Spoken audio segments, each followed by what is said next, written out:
I thought the night shift would be slow.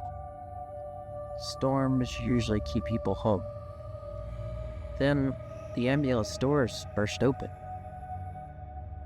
A girl, maybe 12, barefoot, and wrapped in a blanket.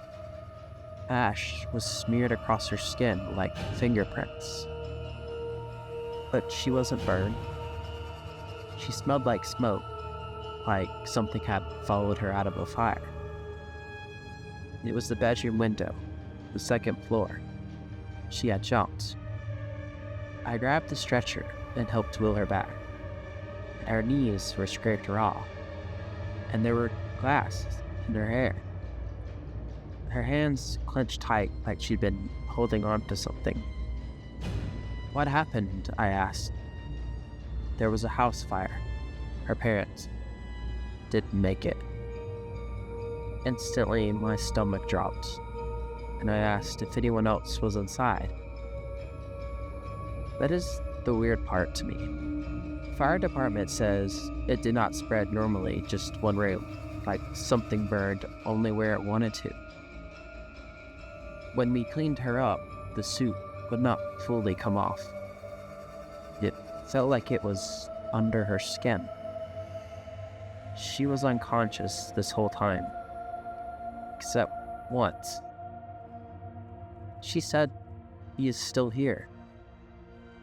Do not let him crawl out." She woke up roughly an hour later. Didn't cry, and she did ask for her parents. She just wouldn't take her eyes off the air vent above her bed. One of the detectives asked her, "Who hurt your parents? Was someone else in your house?" Little girl responded that her brother was there, but she didn't have a brother.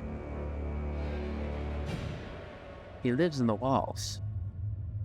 He keeps me safe," she said. The power flickered around 3 a.m. Just once, very briefly. Then everything came back.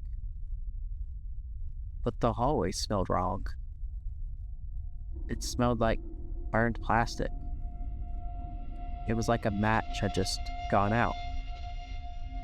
When I walked back to her room, the air was warmer.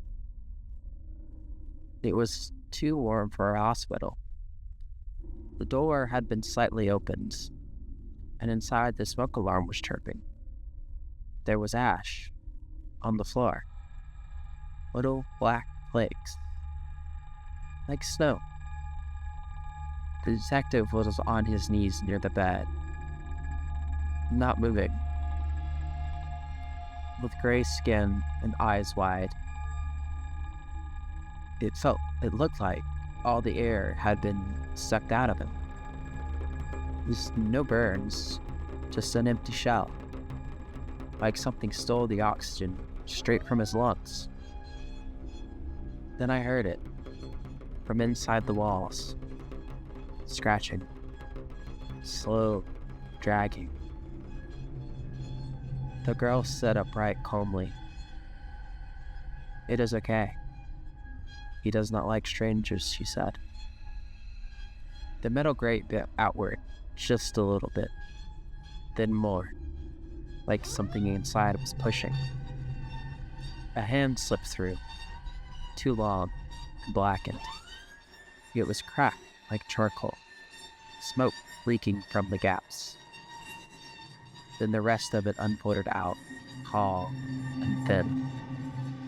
It was a body made of ash and cinders, eyes glowing, faint orange like dying coals, smoke drifting off its shoulders. It smelled like a house fire after the rain. It looked at me while its head twitched, like it didn't understand what I was. "Do not hurt him. He helped me," the little girl said. His figure paused, then stepped back. It was listening to her. "Walk away. He only protects me." the little girl said. And at that point, my legs did not argue. The lights above us flickered again, and when I looked back, she was standing beside it, holding its hand, like it was normal, like it was a part of her family. They stepped into the wall, not through the door, through the wall, like shadows soaking into paint. In the morning, there was no ash, and there was no body, no damage to the hospital, and no fire report. None of this ever happened. There was just one thing left behind.